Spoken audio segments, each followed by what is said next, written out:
ঘূর্ণিঝড় রেমালের প্রভাবে তীব্র জলোচ্ছ্বাস দীঘায়। দীঘা সমুদ্র সৈকতে রেমালের প্রভাব চলছে জলোচ্ছ্বাস। সকাল থেকেই বড় বড় ঢেউ আছড়ে পড়ছে দীঘা উপকূলে। গাড়োয়াল টোপকে রীতিমতো ঢেউ উঠছে। আলিপুর আবহাওয়া দপ্তরের পূর্বাভাস অনুযায়ী রেমাল প্রভাব ফেলতে পারে পূর্ব মেদিনীপুর ও দক্ষিণ 24 পরগনা জেলায়। আজ ষষ্ঠ দফা নির্বাচন। একদিকে দীঘা প্রায় পর্যটক শূন্য থাকলেও কিছু পর্যটক ভিড় জমিয়েছেন দীঘা সমুদ্র সৈকতে এই জলোচ্ছ্বাস দেখার জন্য। বেলা বাড়ার সাথে সাথেই আবহাওয়ার ভোল বদল। আজ থেকেই বৃষ্টির পরিমাণ বাড়তে পারে উপকূলবর্তী এলাকায়। আগামীকাল অর্থাৎ রবিবার প্রবল ঘূর্ণিঝড় রেমাল বাংলাদেশ উপকূলে আছড়ে পড়বে এমনটাই জানা যাচ্ছে হাওয়া অফিসের তরফে। দীঘায় তীব্র জলোচ্ছ্বাস দেখার জন্য ভিড় জমিয়েছেন সাধারণ মানুষ থেকে পর্যটকেরা। পর্যটকদের স্নানের ক্ষেত্রে নিষেধাজ্ঞাও জারি করা হয়েছে ইতিমধ্যেই। নির্বাচনী বিধিনিষেধের মধ্যে পর্যটকের সংখ্যা নেহাতি কম।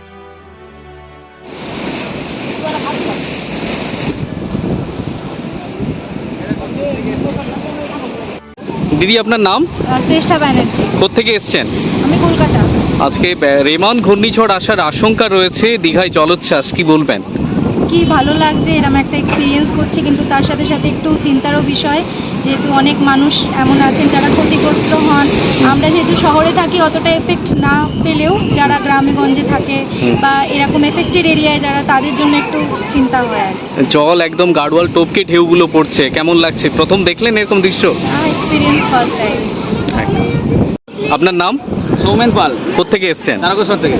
আজকে প্রবল জলোচ্ছ্বাস, একদিকে ঘূর্ণিঝড়ের আশঙ্কা রয়েছে, কি দেখছেন? ঘূর্ণিঝড়ের আশঙ্কা বলতে দীঘায় আমরা বরাবর এমনি স্নান টান করতেই আসা হয় আউটিংয়ের জন্য। যেহেতু স্কুল ছুটি, সেহেতু পরিবার নিয়ে বেরিয়ে পড়েছিলাম। এবার এখন রেমালের জন্য আমরা আপাতত নামতে পারছি না, কিন্তু এটাও দেখার সৌভাগ্য কোনো সময় হয়নি। টিভিতেই বারবার দেখতাম, এবারে লাইভ দেখতে পাচ্ছি, এটাও বেশ ভালো লাগছে। সমুদ্র স্নান করতে দিচ্ছে? স্নান করতে দিচ্ছে আপনাদের? স্নান করতে এখন তো নামতে দিচ্ছে না। হ্যাঁ, এখন তো রেড অ্যালার্ট আছে, এখন নামতে দিচ্ছে না আপাতত। তাই আমরা মন খারাপ নিয়েই বসে আছি, কিন্তু এইটা দেখেও আবার বেশ ভালো লাগছে। আমার সাথে আপনাকে পেয়ে গেলাম, তো আরও ভালো লাগছে। দাদা, আপনার নাম? আমার নাম কুমার প্রসাদ। আচ্ছা, যেখানে ষষ্ঠ দফা নির্বাচন চলছে, হোটেলে লোকজন প্রায় একদম জনশূন্য বলা যায় দীঘা, কি বলবেন? কেমন এরকম দীঘা দেখেছেন? না, এর আগে অনেক বছর আগে এসেছিলাম, তখন এই অবস্থায় দেখিনি। অনেক কিছু চেঞ্জেস হয়েছে, আর আজকে এই ইফেক্টটা যেটা দেখছি আমি, খুব ভালোই লাগছে। কিন্তু আজকে আমাদের একটু বেরোনো আছে, ফিরে যাবো আজকে কলকাতায়। লোকজন কেমন, কম দেখছেন? আজকে কম দেখছি, জলে তো প্রায় নেই কেউ। আজকে না করে দিয়েছে লাইফ গার্ডও, আর এদিকে ভোটের জন্য অনেকজন বারণ করেছে জলে যাওয়ার সাথে। জলোচ্ছ্বাস কেমন দেখছেন আজকে? অনেক বেশি। এই 3 দিনটা আগেও থেকেছি, এরকম জল এতটা উপরে দেখিনি। আজকে তো রাস্তা অব্দি জল আসছে। আচ্ছা, তো খুব ভালোই লাগছে। মন দুঃখ যে ফিরে যাবো, কিন্তু এটাও চিন্তাজনক যে এর থেকে বেশি বাড়লে সামনে কী হবে। আপনার নাম? কুমার প্রশান্ত সিং, কোত্থেকে এসেছেন? কলকাতা। আল Heram international tour and travels হজ ও উমরাহ করার একটি বিশ্বস্ত সংস্থা। স্পেশাল ভিআইপি প্যাকেজে হজ ও উমরাহ সম্পন্ন করুন। তাছাড়া কাজের সূত্রে Saudi Arab, Dubai, Kuwait, Malaysia, Singapore, Hong Kong এর ভিসা উপলব্ধ করানো হয়।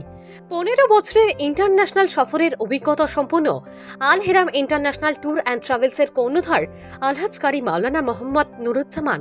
আমাদের ঠিকানা নলহাটি, পাথরকলপাড়া। যোগাযোগ করুন 9732316417।